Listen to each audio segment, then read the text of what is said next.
Hello and welcome to LaunchLeft podcast. I'm your host, Rain Phoenix. Today's very special guest is Sharon Van Etten, and she'll be launching Maxim Ludwig.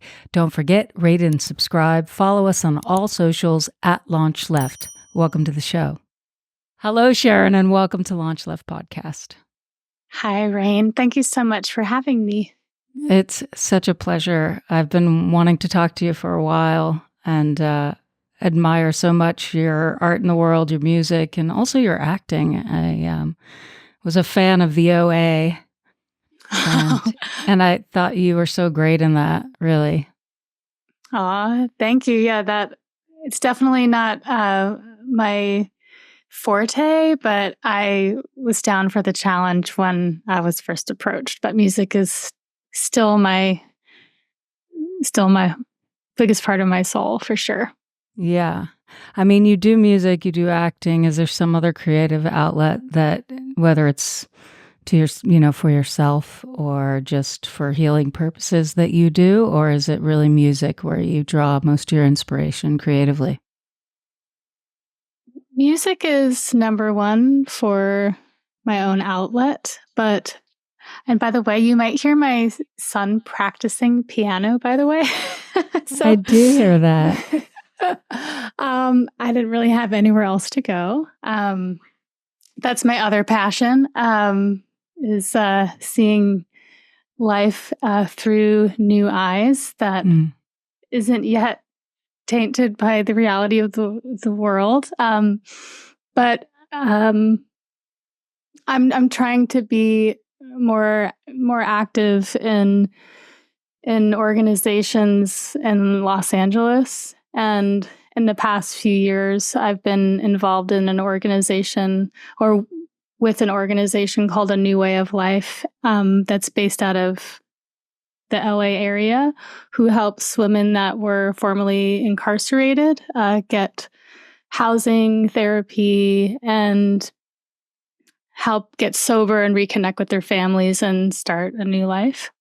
Oh, that's wonderful. Do you use your music as part of that initiative, or? I mean, it depends on the situation, but I went on a tour with Angel Olsen and Julianne Baker, and we partnered with an organization called Plus One, where $1 from every ticket went to the organization, and we ended up raising over $50,000. Wow. But I'm also in the process of trying to make a documentary about the woman, Susan Burton, who started the organization, and individual stories of the women that have either just got out of prison or are trying to find what their new life is like outside of those facilities. But it's a new passion that I haven't really done anything with before. But as far as producing something, and it's a very different world than the music industry, so there's a lot for me to still explore and how I can help tell that story.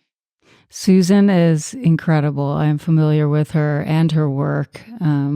A good friend of mine, Katie Davison, who's a documentary filmmaker, spent some time with her and shared about her mission and what she's doing. And some other friends who have organizations also know of her. So I've heard a lot about her, and it sounds like you're in wonderful company.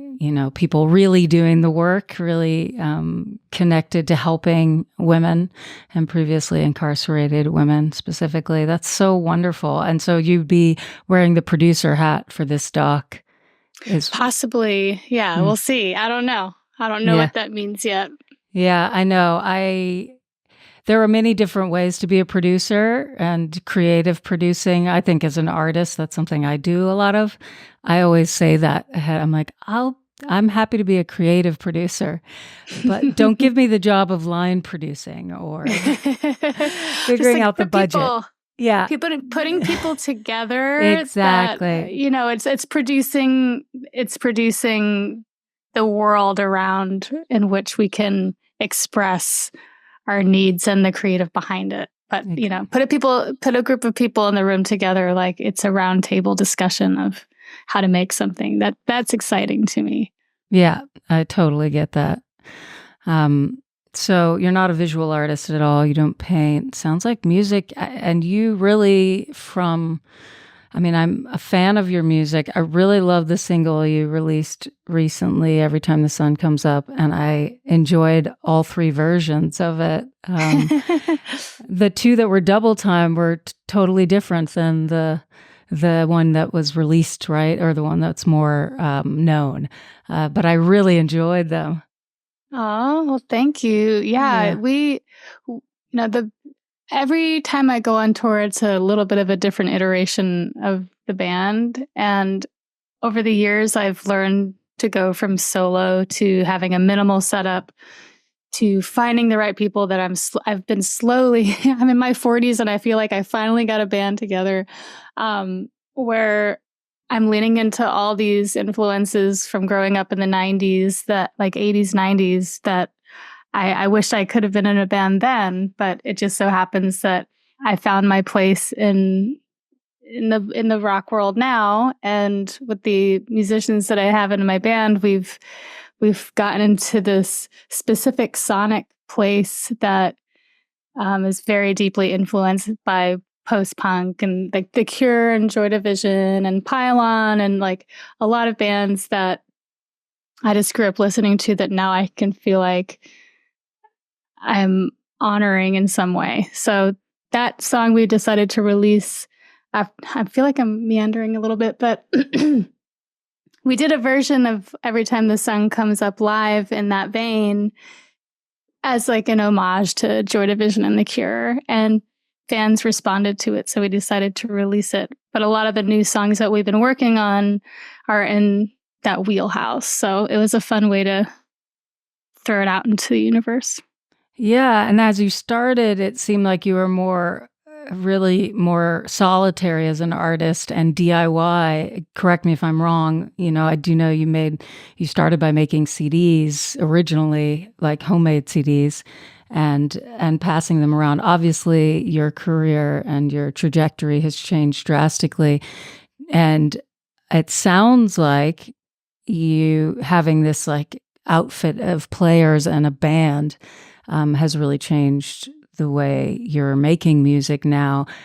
Do you feel there's like a different benefit for each version? Did you enjoy that time where it was mostly just you, or is it just part of your journey? Like, that's one of many things you may do in your musical lifetime. I think it's a little bit of both. When I first started playing solo, I had no idea that this would ever become a career. I had come from a pretty unstable, unhealthy, abusive relationship. I moved back to my parents' house, like in my early 20s. And after being told for years that I wasn't good enough by the emo boyfriend that I was with. And I believed it for the longest time until I finally had some distance. I always went to shows. I was into hardcore bands. I liked math rock. I liked emo. I liked folk. I liked a lot of it. What I learned was the indie world from a venue I worked at in Murfreesboro, Tennessee, called the Red Rose, that kind of schooled me in what even tour life was like. And I would put up bands at my shitty apartment, and they wouldn't care about sleeping on the floor as long as I had a place to go. And I worked at a place where they got fed for free. And that was, as a fan and as an employee, how I experienced the DIY like world. So then I went home and lived with my parents, and I'm a music, like I left pretty much everything behind. So all I had was my guitar and my words and to express my feelings. And I was so broken. I didn't trust anybody. And just to get these feelings out, I would go to open mics. And I used to just grab a glass of whiskey and say, I just want to make music to make people cry, And I eventually realized that people were listening, and decided to play more than open mics. But I still had this fear that I wasn't good enough to play with other people because I I hadn't played in other bands. I didn't go to school for it. It was very much self-taught. And I just was too intimidated to ever try to put a band together.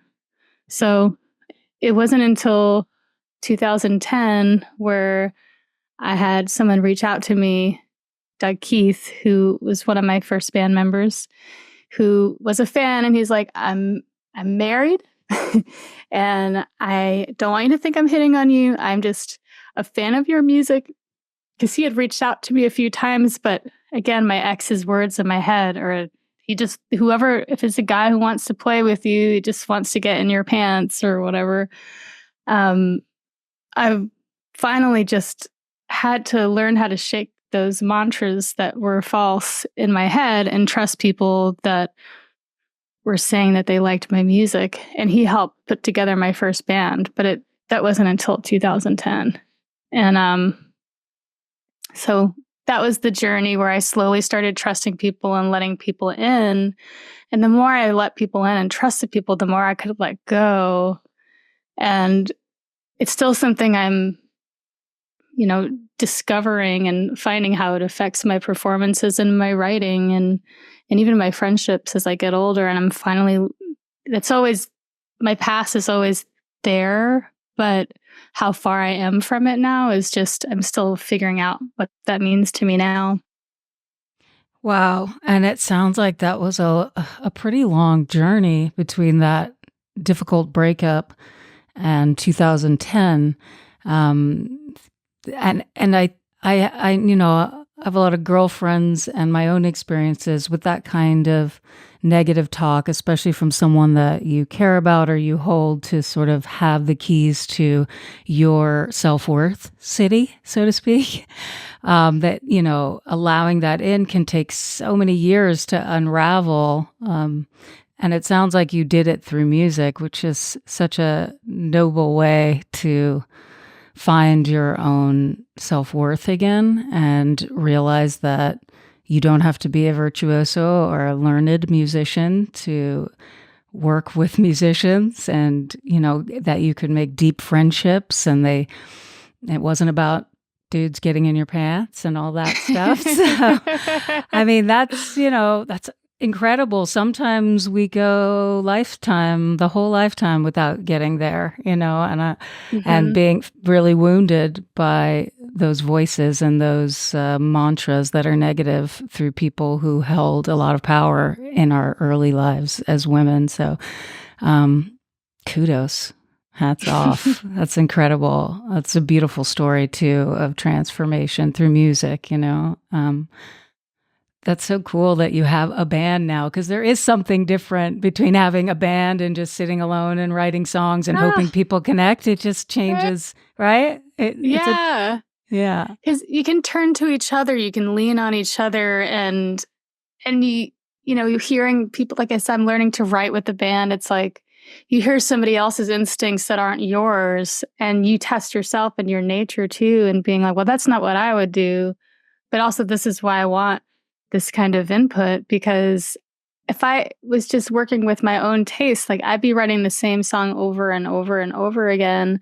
I want to be influenced by others that I trust. But yeah, we call it a sonic trust fall of just, we all want the best for each other, and we're all here for the common goal of making music and sharing it with the world. So, but yeah, it's a very different thing than here in front of my face solo, looking down inward and looking out, and then looking around me and finding my circle. Studio or live? Do you have a preference, or are they equal? It's been shifting over the years, but lately it's been the studio, because I think there's just the thought process is different. But I think, as I'm going writing to recording to like demos to studio to live show, as I'm getting older, there's also something freeing about, they're all three very different things. You can take your time to write, but as soon as you decide to record, like the pressure's on. But that's exciting too. But then if you didn't get to record what you wanted to record, the live show can be whatever you want it to be. And no live show will ever be the same. So live shows are hit or miss for me emotionally, but those moments where I let go and I'm not thinking about it and I'm not in my head, they're some of the best feelings. But, it just depends on the day. Yeah, I mean, they're equally enriching, I think. But I agree. They, for me too, it goes between both. I love performing live. I will say that. But I also love when you have that moment in the studio. You're like, oh my God, the thing I imagined has come together. Do you write as a group? I write with one other person. Yeah, Okay. or a duo. We have a band, but we write as a duo. And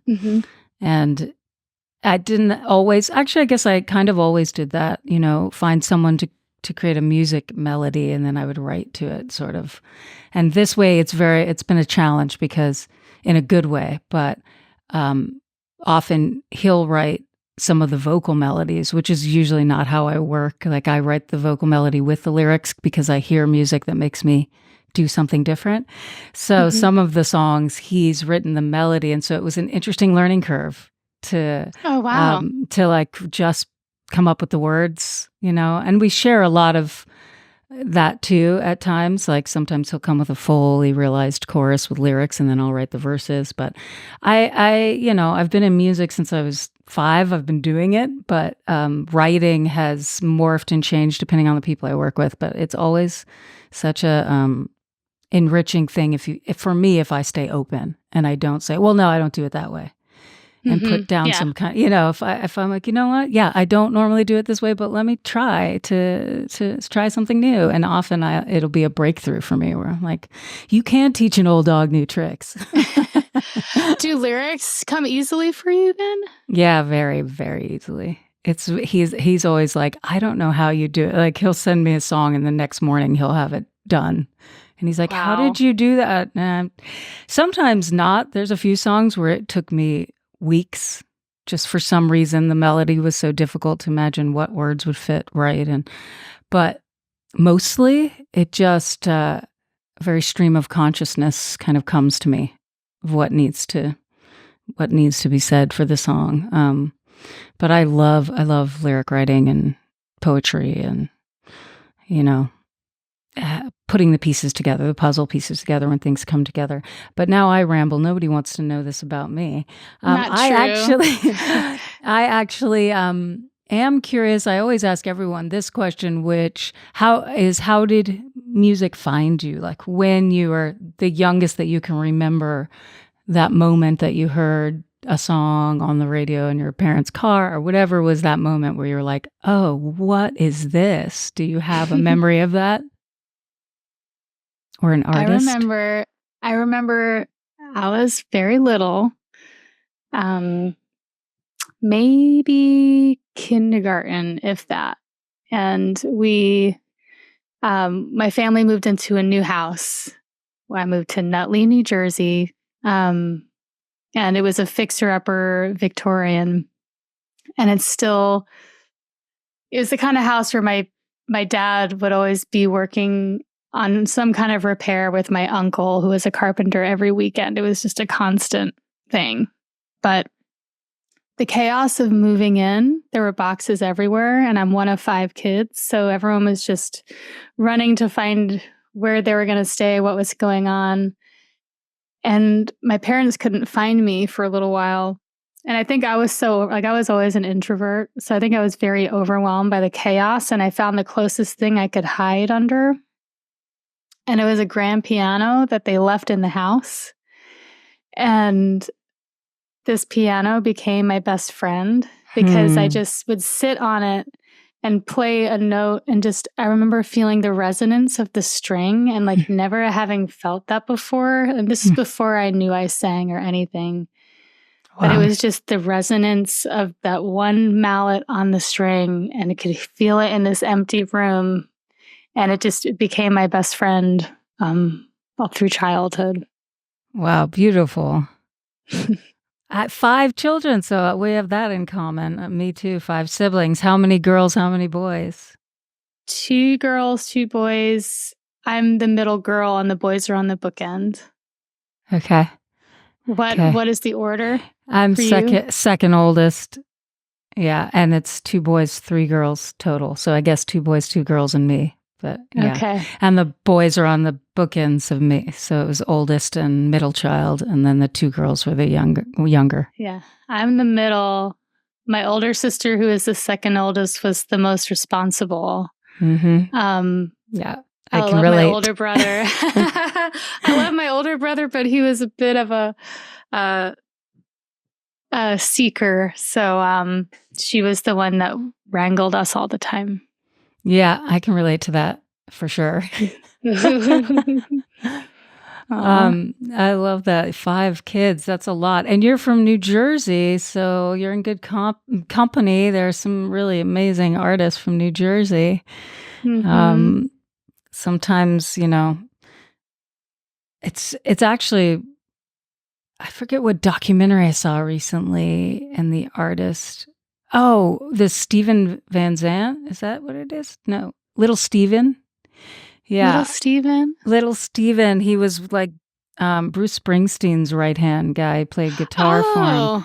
I should know this. I know. Am I actually saying his name right even? I'm having a mild pet. I think so, though, but I highly recommend this documentary. This was so powerful because he's like a kid from New Jersey. He called himself Little Steven. He and Bruce Springsteen were best friends from like childhood.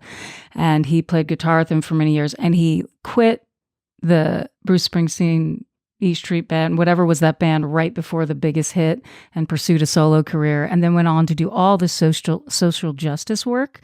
Was a pivotal part of ending apartheid. He got some of the biggest music stars together to boycott, and eventually, like not too long after, that led to the release of Nelson Mandela. Like some of his, he was like that driven, and he stayed really involved in politics.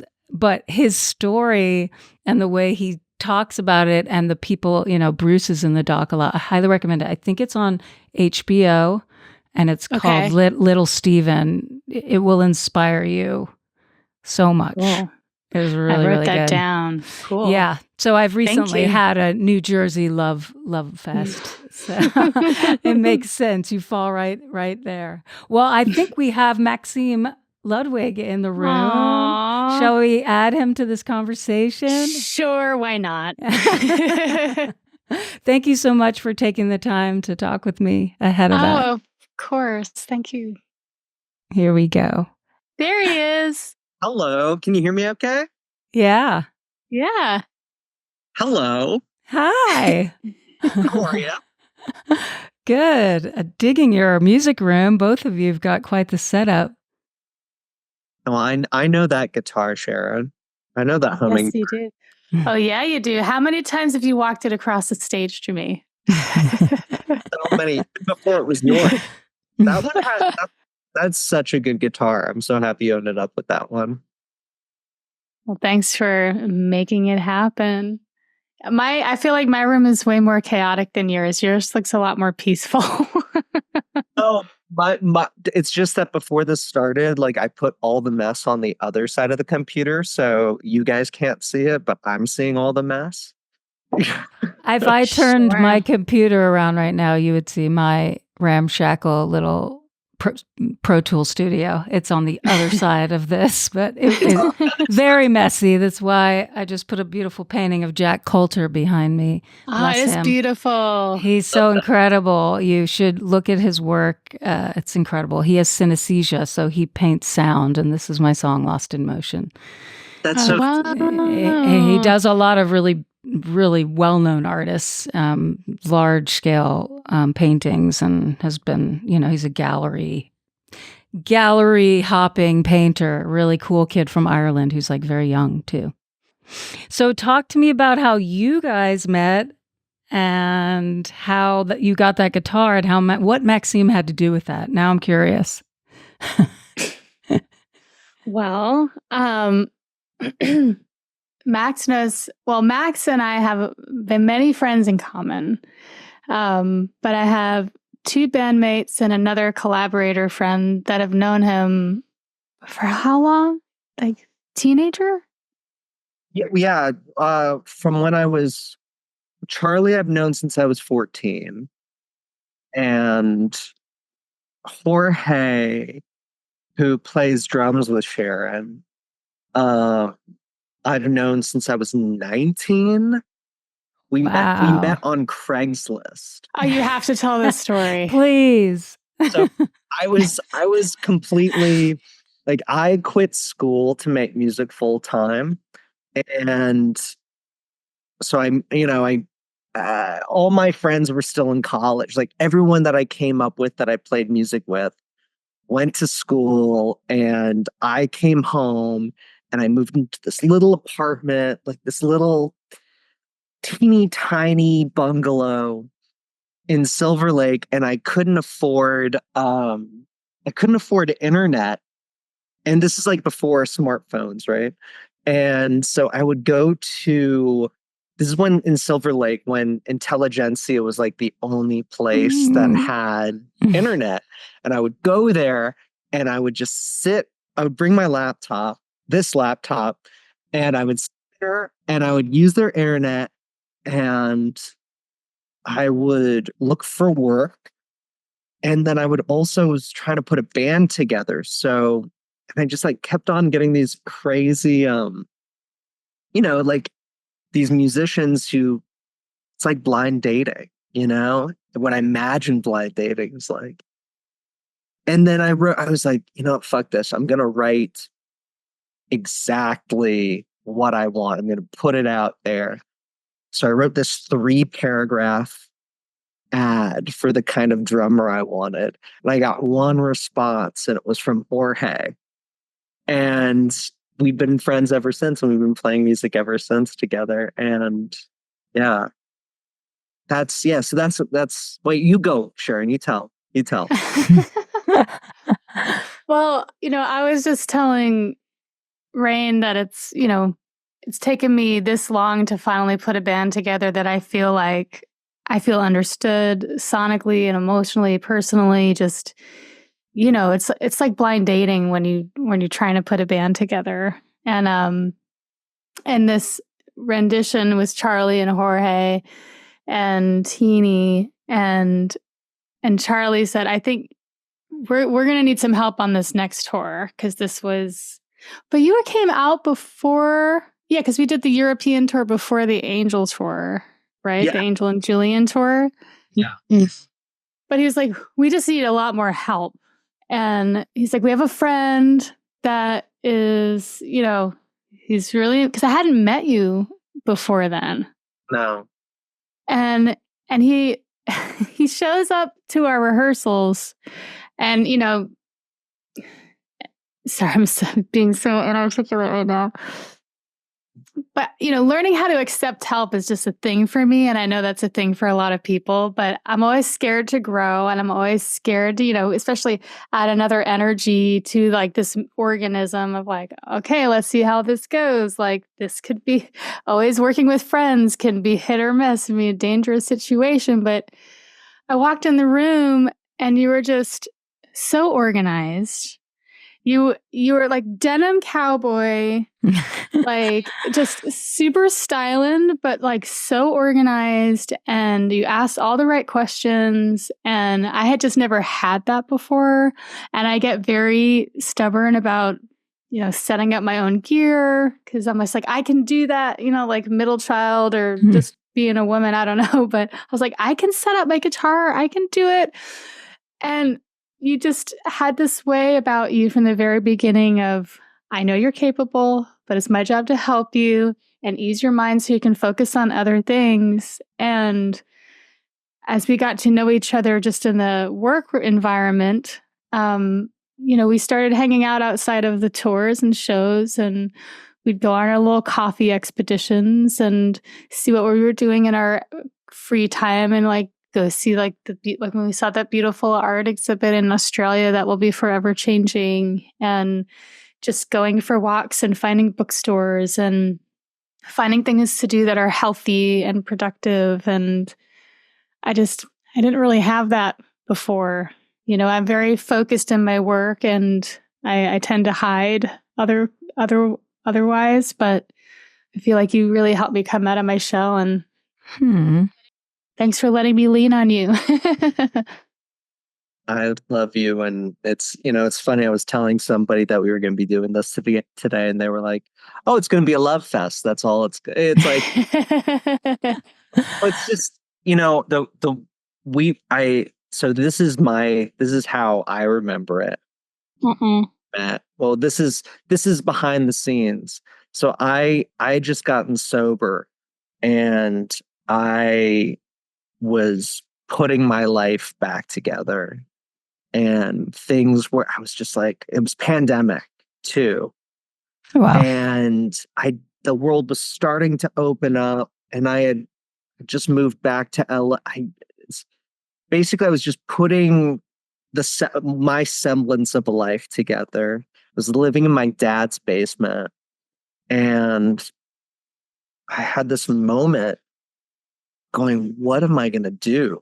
I have no idea. I can't go back, to the world I was in before. And I called up Charlie. I mean, I talked to him every day almost anyway. And I was just like, do you guys need someone to sell t-shirts on the road?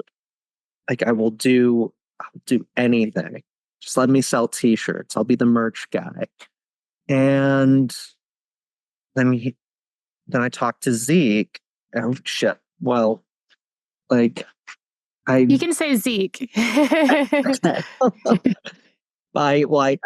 basically, I was like I was told, can you tune guitars? And I was like, yeah, of course I can tune guitars. I can totally tune guitars. And like, do you know how amps work? And I was like, yeah, I can turn on amplifiers. and they were like, can you like set up a stage? And I was like, I've been on stages my whole life. Yeah. And I just kind of was like, I'll figure it out as I go along.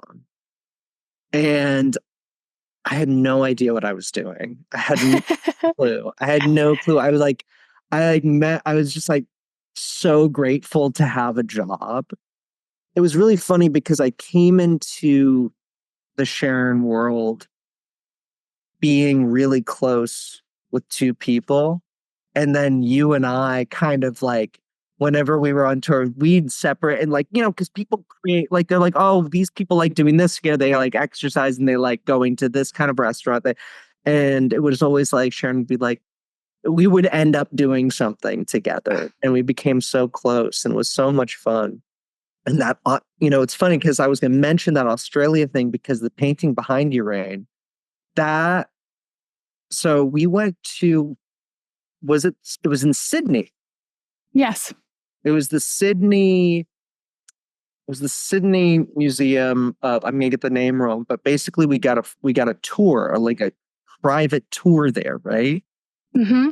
And there was it was incredible. They had like Cy Twombly's and a giant Cy Twombly's. And then they had all this incredible art that was done on tree bark. Wow. And it was done with berries, and it was done with different types of just like earth, and it was put on this tree bark that was flattened, and over time the tree remembers what it was, so it starts to turn back into the shape of a tree. Wow. So it was so unbelievable. But what really got me, they took us into this room, and the piece was, I'm forgetting the artist's name, but it was a giant table in a room. There was clay, and you as the participant in the piece were to take a piece of clay and you would roll it into a ball. And then what you're supposed to do is push the ball of clay into the middle of this white table. And then eventually all these different hands have touched it, and the whole table is covered in these clay balls. and the clay was all earth red, browns. And what got me was when we went like that with the ball of clay, it ended up leaving the residue on the white, and then when you pushed it, there was a streak of clay. And that, like, I don't know, that had such a huge effect on me, more than the balls of clay, was like seeing the trail of all this stuff. And you know, it the act of making the piece was more interesting to me. The residue of making the piece was so interesting, and it got me back into art. It got me into interest. That it was that got me back into art, was Wow. that was the thing. The interaction and the physicality of it, right? Yeah. And that's how you got to painting again? Yeah, because of that. And Wow. I ended up buying all this clay. And I ended up buying all this clay and being like, I'm gonna use this and I started like doing this on canvas and rolling. And then I was like, oh, what if I dip it in paint and do this stuff? And I'm like, oh, I've figured something new out. This has never been done before. This is gonna be like this cool thing that I created. And finally I decided to Google it, and it's therapy for traumatized children. It's like really good. Like it's art therapy for, yes. And it's all like, so all I found was like all these kids, these like beautiful children that have been through so much, just like playing with clay. And I was like, oh, I'm just one of them. That's what I am. I'm just like playing with my like traumatized inner child part of me. And you've been doing visual art now for a minute. Yeah. Like then, I don't know when that was, what year that was, but I have seen some of your paintings. They're beautiful. Thank you. Does visual art have kind of the same effect on you as making music, or are they compartmentalized? It's funny. I think the art has inspired the music more now for me, because you get so, y'all know, like you have your hand a certain way and you're just like, oh, there's I know what happens after this shape happens. Or like, like, oh, this is a comfortable thing to do with my hand. It's just second nature. You've been doing this for so long that it's just, oh, C goes to G, or if it goes to the, it's just like this muscle memory. And you have these ideas of what you're supposed to do. And then with using something like that you're unfamiliar with, materials especially that you're unfamiliar with, and seeing how they dance together, like experimental music never did very much for me as a creator, like doing that myself. But abstract art created a space for me to, like Sharon was saying, work with the raw materials and sort of let my subconscious and physicality do the work. And then doing that, I was able to see what I loved so much about doing that, experiencing that, and feeling that, and bring that back into music as a place to be human. And I like things with mistakes. It's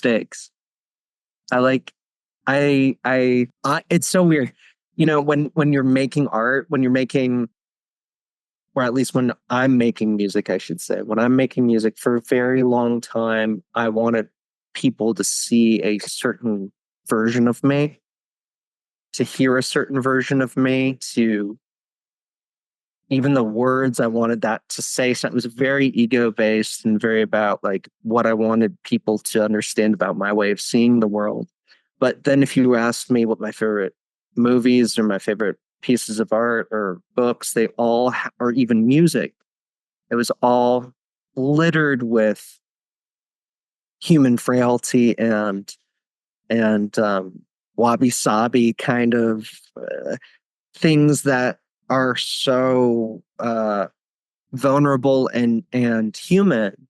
But I couldn't stand that side of myself. That was really tough for me.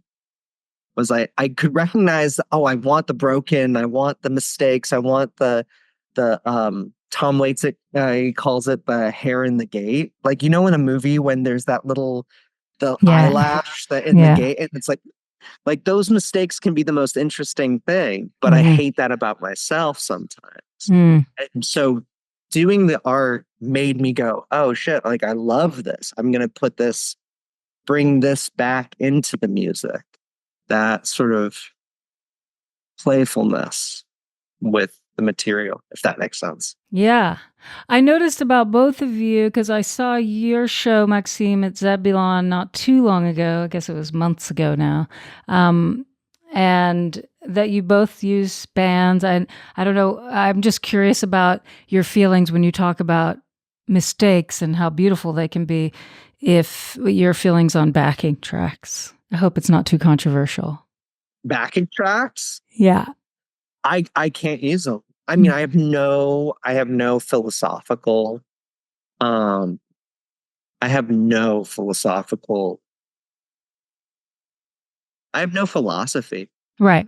I mean, like, I just have like feelings. Like I just on a practical level, I could never use them. Like, I don't even use a click track in the studio. And, wow. And everybody plays live. And it has to be dependent on that thing. I was talking to Jorge the other day, actually. We were swimming. And You're swimming? We're swimming. Well, I was remembering because he was floating and I was doggy paddling. And we were talking about how in the music that we make together when we play live, sometimes my favorite moment, we were talking about what we were going to do next. And I said, the best part about our band is that after the chorus, before it gets to the next verse, sometimes there's this like, relax, and breath. We're about to go back into it. What if we made an entire album of those kind of moments of like before the verse starts? And that, like, I don't think you can really do that with a I can't do that with a band. But there's so much music. Really... Well, Sharon, what do you think? Well, I mean, I think that any artist, if they feel more confident with backing tracks, just because of the way that some people record now, it's like you can build and build and build and build, and playing acoustic or playing as a duo won't really always satisfy that artist's needs. And so I don't think it's a negative. I have friends that run off Pro Tools and then they're able to tour with a laptop and their guitar, and I think that can be cool. And a lot of the stuff that the band and I are writing right now, it's a lot of MIDI, which I don't understand MIDI. I know that you connect them and they talk to each other, and I let them worry about it. I was like, do you guys hear each other? Is this as like the sync problems or just this whole other conversation? But I'm playing guitar and I'm playing keys, and however anyone can feel confident to perform, then I'm all about it. And everyone has a different experience. But I don't like playing to click because I like feeling it. But other people need, like Jorge, he likes to count in because there's some things that it's like he starts, but my count ins are not great. I'm the worst counter inner. It's like the non-music. You're such a good counter inner. I'm the worst counter inner. I'm like 1, 2, 3, 4, 5, 6. 5, 6, 7, 8. Yeah, so I'm one of those musicians that I know where it is, but it takes me a second, and I can conduct, but I can't count in. And so it's like, if you know when you're coming in, everyone has a different count, but if you know what that is, I'm fine with it. Yeah. I think the reason I asked was off that, what you were talking about, Max, about mistakes. And there's something, and culturally in music right now, it's very prevalent for people to use backing tracks. It seems like even full bands are using an additional 20 tracks that you're like, wait, that's not them playing, that gets triggered. So it's become the thing where I think it could have to do with audiences who want to hear the record they listen to. And so they want to please their audiences. I don't know. But the fact that if that messes up, and if you're doing that, that's like the wonk mistake that ruins the song. Whereas like human mistakes of like, oops, missed that chord, I'll come in on the, there's something beautiful about those moments when there are natural mistakes in your song and somebody saves it so effortlessly by making the bass extend or doing something, and you're talking together. It's like a real conversation between musicians. I find that so much more pleasing is the opportunity to witness a mistake that could become transformative or, Totally. that's exciting. But when you wonk a Pro Tools, like when the timer doesn't come in right or the drum, it kind of, that flatlines. They have to start again, or they have to go, oh, sorry, our tracks don't work. We're going to do this as an acoustic. And then that's not really that kind of moving mistake that can transform. So I try not to be too deeply philosophical. And for example, when we're going to do a duo setup at Teragram soon, but we're doing it with a, drum machine and sampler and different things that will have to be human, like I'll have to on the spot be doing them. And Totally. as opposed to just space bar. And there's something terrifying about that for me. It's not like a natural born, I play a ton of instruments or, but I love that fear factor. I kind of like that part where you just, let's see what happens, Yeah, jump in. Yeah. And also it's like, I think it's, while you're talking, it made me think of, I was thinking about Suicide, the band, not like the act, but I was thinking about how that is sort of a proto, that music wouldn't exist without a backing track of those, those metronomic drums, and it's I guess they're all just like flavors, right? Some don't mix, but I think it really is about that human, for me at least. Playing live is about, I like the danger. I really love, there's something about the tightrope walk and being like a little, there's certain bands I've seen where I was like a little scared. Right.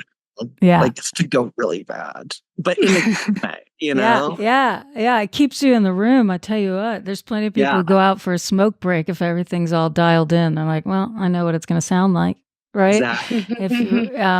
It's more engaging to me anyway. It keeps me on the edge of my seat. I prefer that, but at the same time, I agree with you, Sharon. To each his own, and if it's something that really helps an artist be able to be sustained on tour right now and have more sounds than just them on acoustic, then kudos, great. I'm not mad at it.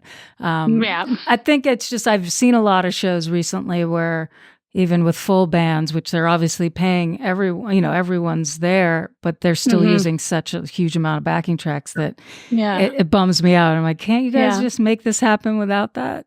Maybe they just have the wrong band then. Yeah, maybe. Yeah. I know. I don't know. But Max, you have a new single coming out. And by the time this airs, it will be out. And it's beautiful. Thank you. Sharon, how long have you been following Max's music? And have you been intrinsic in, like, do you hear rough mixes, or are you somebody who kind of waits to the end? And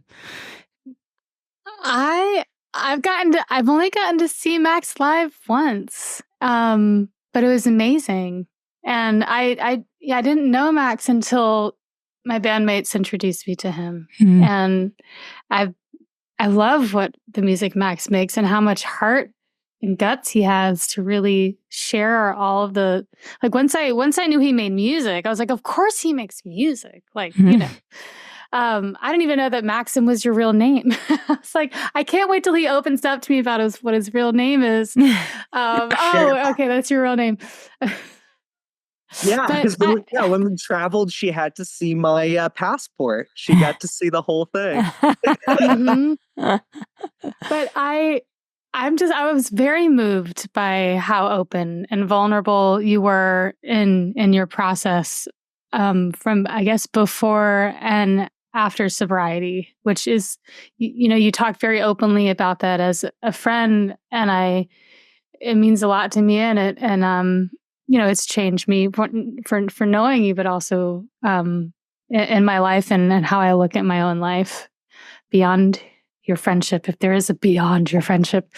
But I just to see you lead a band, I mean, I wasn't surprised at how much you commanded the audience and just how much of your personality you get to see in this other way. Because I know when we're touring, it's like you have a different job, but I got to see you in full form, and it was very, I don't know, it was very eye-opening for me and the person I know that you are.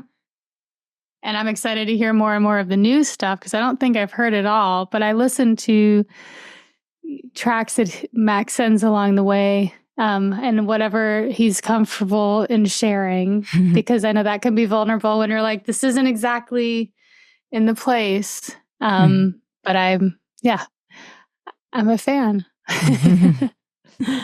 That's cool. What I do need to know about the guitar story. Was that just something that Maxim picked out for you on tour? Because we never did cover that guitar in the background. The hummingbird. Yeah. Yes. That hummingbird. So we were having an issue with the acoustic that, like, it just kept on. I remember getting it repaired. Oh my God, we were in Hamburg. Yes. And and Sharon had just, and here's the thing is, like, as a fan of Sharon's, like someone who like loves her music, it's like, forget the fact that we're friends and that I love her and that I work for her, like also just like being a fan of her and everything that, like you said about me, it means so much, because I could easily just change the word Max to Sharon and be about you, and it's so, but I want her to see the songs. Like I get to watch her from side stage every night. Lucky. And so I want everything to be good, Yeah. I remember taking that acoustic to like this repair place in Hamburg. It was like this old man it was amazing. Like this guy saved us. But we ended up being like, we can't do this anymore. Like, can't use this acoustic. And we did a show at the Greek with Angel and Julian, and 2 nights at the Greek. First night we used the guitar, it just wasn't coming together. And the guy, I see you've got the 10 years pedal behind you.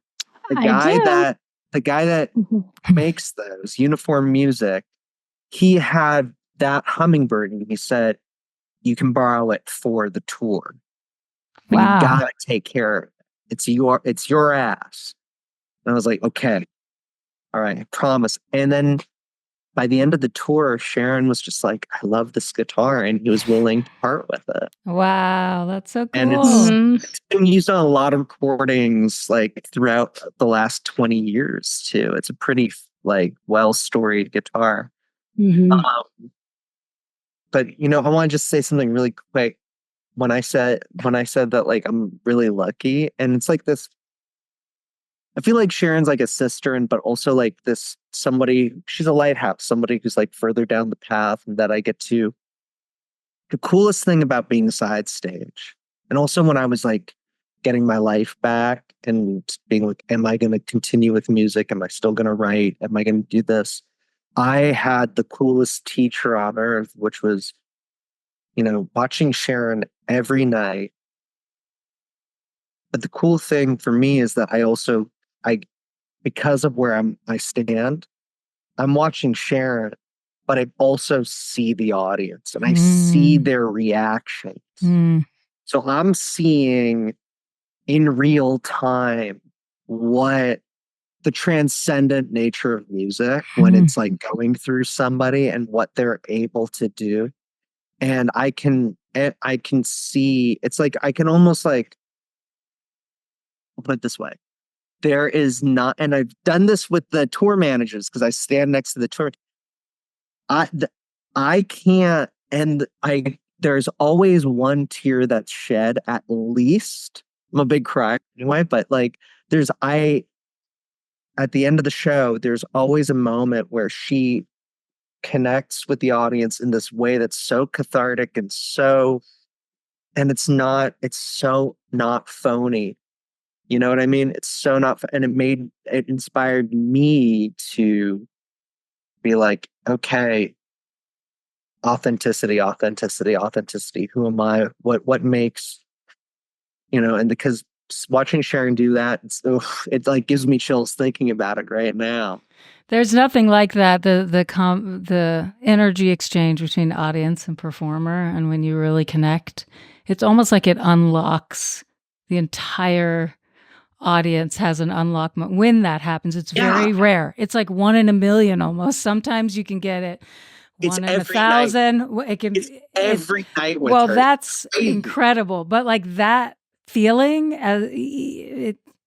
it's worth all of the difficulties. And I think I'd be remiss not to say that music has probably always been difficult to be an artist and to, really authentically try to have a voice and have it connect, but it feels extremely cost prohibitive these days for a lot of artists and very difficult just to even get together with people and book a show, all those things that take so much effort.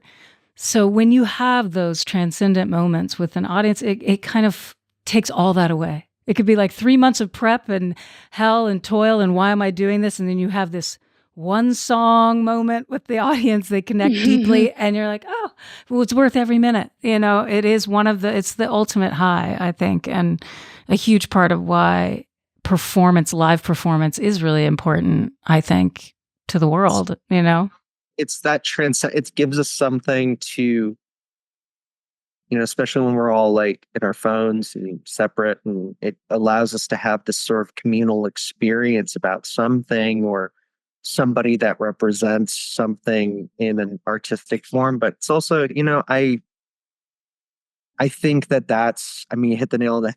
Sometimes I go like, why?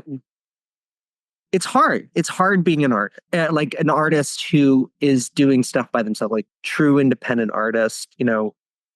Today I was writing emails to DJs and being like, hey, this is my new song.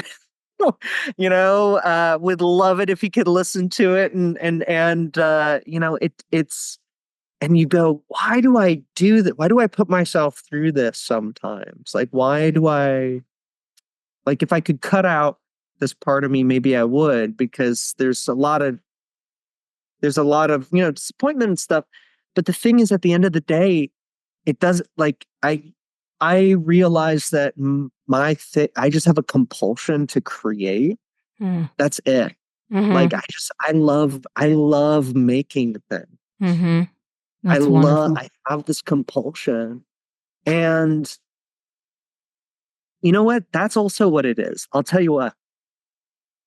With how painting informs music. When I imagine seeing a painting with the audience at live. That would be horrible. That's the worst thing, But, when you go and see a giant abstract piece, or if you see like a Cy Twombly like up close and you get to have that real personal kind of thing with it. I mean, you don't want to share that with 100,000 people. You want everyone else to have their own experience with that the same way you did. So I guess it kind of made me realize that what do I really want out of art? And I guess it's just a sense of having my compulsion itch, and then also the value of that communication with somebody. I don't know. Awesome. Thank you both so much. Thank you. Thank Really you. lovely conversation, and it's so apparent your friendship beams through. You guys are just so supportive of each other, and you can tell there's a lot of love there. And I'm glad I got to witness it. I'm crazy Aw. about her. I'm crazy about her. You know that. Well, thanks for bringing us together. Yeah. It's really nice to meet you officially. I and know, you it's too. a beautiful thing you're doing. Oh, And, thank you. And Max, I always like seeing you. I'll talk to you later. I'm sure. Yeah, I'll call you in an hour after. I'll call you in like 5 minutes. You're like, what was that? No, but thank you so much. This has been really You're lovely. welcome. Have a great rest of your day. Really All appreciate right. Yeah, me too. too. Okay, Bye. bye. Maxim Ludwig, would you like to introduce your song now on LaunchLeft podcast? Yeah, absolutely. This song is called Baby, I Want to Be Your Lover Tonight. And here we go.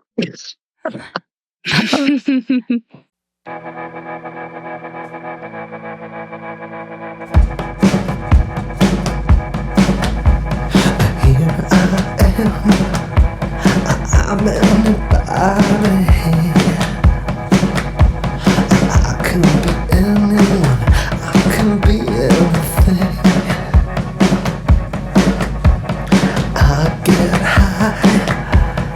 I am a junkie. I'll shoot you, I'll smoke you, I'll snore you until I'm not me.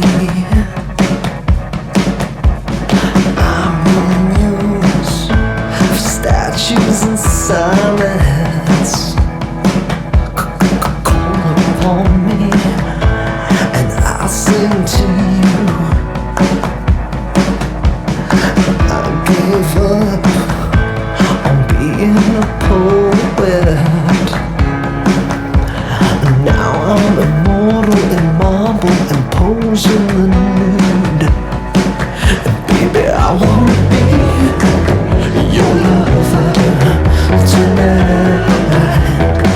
But baby, I wanna be your lover tonight.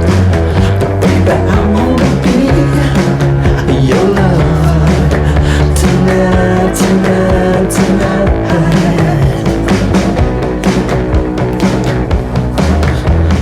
Where's my hand? You volunteer from the audience. The magician's assistant, you can saw me in half. I'm a dirty old man, I'll be your husband. Your sacrificial lamb on your golden calf. Oh baby, won't you let me be your lover tonight? But darling, I wanna be your lover tonight. Honey, I could just be your lover tonight, tonight, tonight.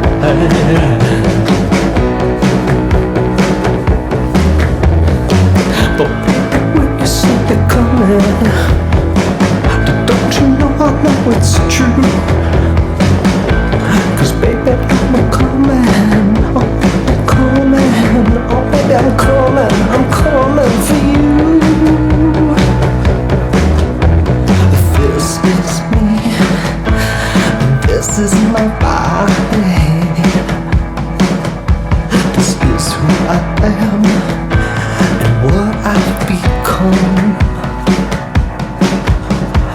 Lay down here, lay down beside me, yeah. And take off my mask and whisper that it's me that you love, and that you wanna be my lover tonight. But baby, you wanna be my lover tonight. But darling, I wanna be your lover tonight, tonight, tonight.